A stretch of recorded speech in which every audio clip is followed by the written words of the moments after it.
رمضان يا خير الشهور يا فضل رحمن غفور فيك البشائر غيثها يهدي السعادة والسرور أدرك مجيئك نعمة يحيي التراحم والشعور اقبل إلهي صومنا وقيامنا أنت الشكور.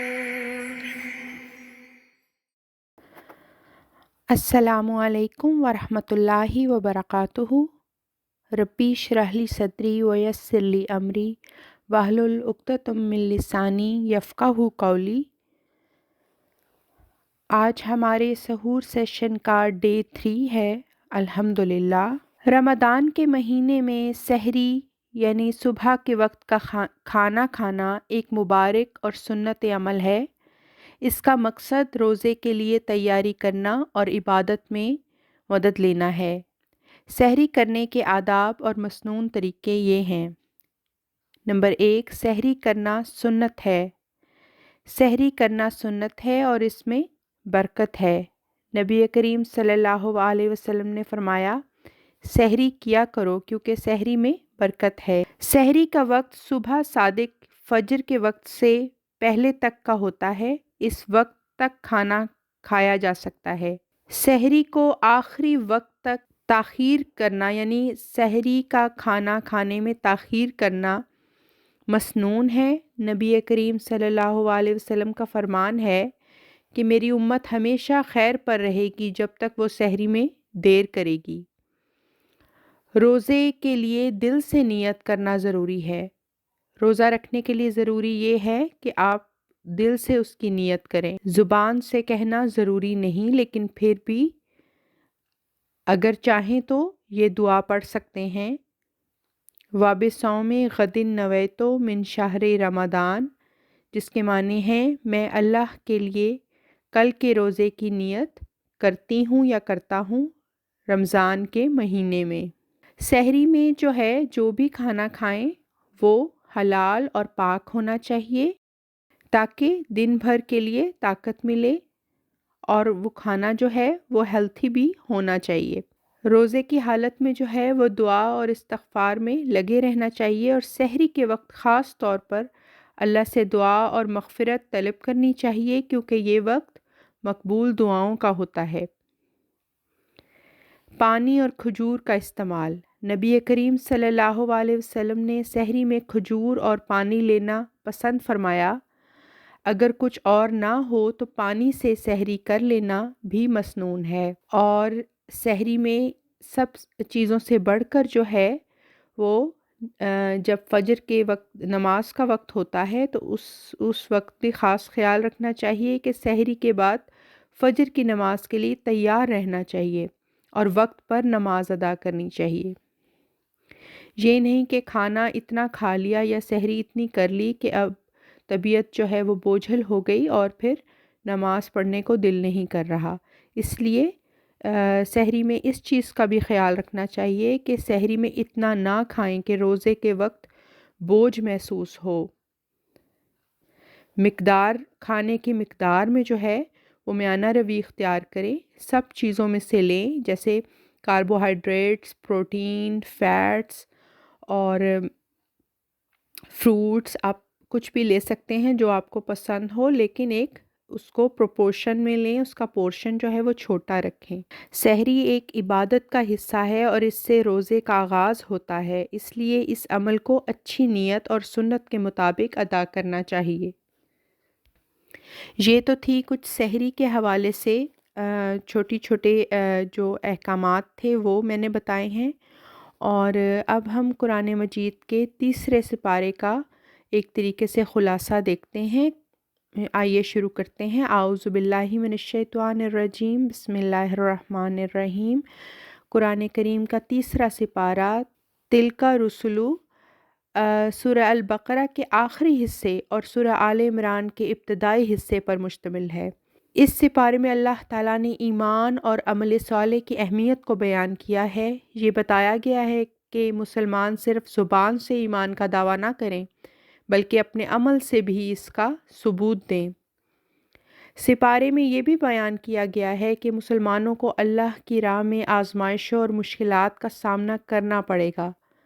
اللہ تعالیٰ نے اپنے انبیاء اور امتوں کی مثال دے کر سمجھایا کہ صبر اور استقامت کا مظہر کیسے بنا جا سکتا ہے۔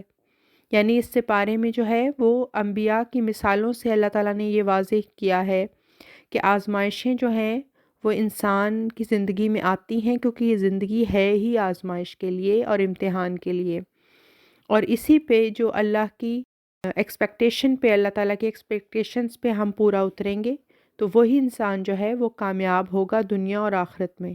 اور اس سپارے میں ہمیں صبر اور استقامت کے بارے میں بتایا گیا ہے کہ کیسے ہم صبر پر قائم رہ سکتے ہیں اور کیسے ہم صبر پر قائم رہتے ہوئے ہی ہم صراط مستقیم پر چل سکتے ہیں۔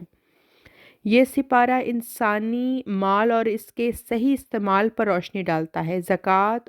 زکوٰۃ کی اہمیت کو بیان کیا گیا ہے اس میں، اور یہ سمجھایا گیا ہے کہ مال صرف ایک فتنہ نہیں ہے بلکہ اللہ کی راہ میں خرچ کرنے کا ذریعہ ہے، اور اللہ تعالیٰ کی راہ میں خرچ کر کے ہم بہت زیادہ اجر و ثواب کے حقدار ہو سکتے ہیں۔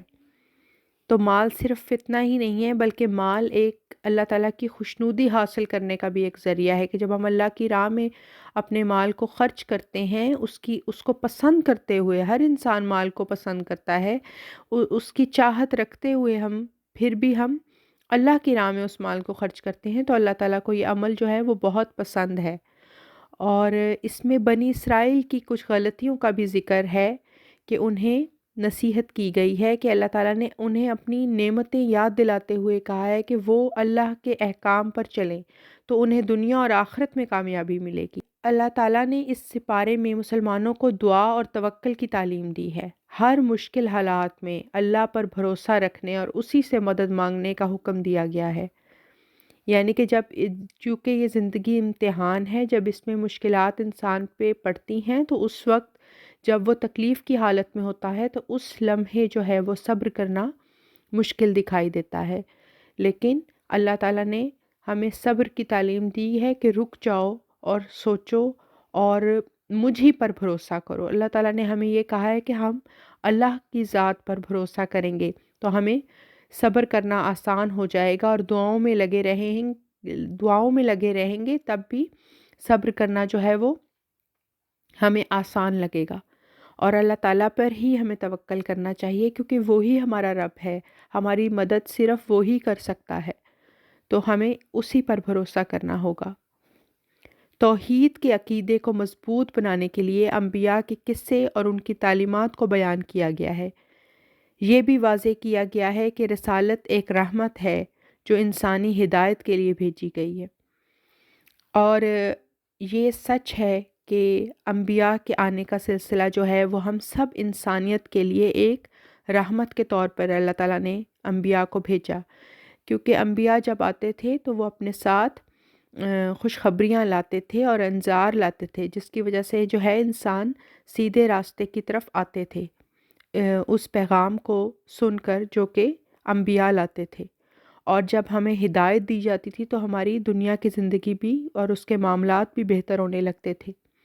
اور یہی وجہ ہے کہ آج بھی انسانیت اگر سیدھے راستے پر آ سکتی ہے تو وہ یہی طریقہ ہے کہ اسلام کے راستے پر آئیں اور سیدھی ہدایت کے راستے پر آئیں جو کہ انبیاء کا راستہ ہے۔ یہ سپارہ مسلمانوں کو یہ پیغام دیتا ہے کہ وہ اپنی زندگی اللہ کے احکام اور رسول صلی اللہ علیہ وسلم کی سنت کے مطابق گزاریں اور ہر حال میں اللہ پر یقین رکھیں۔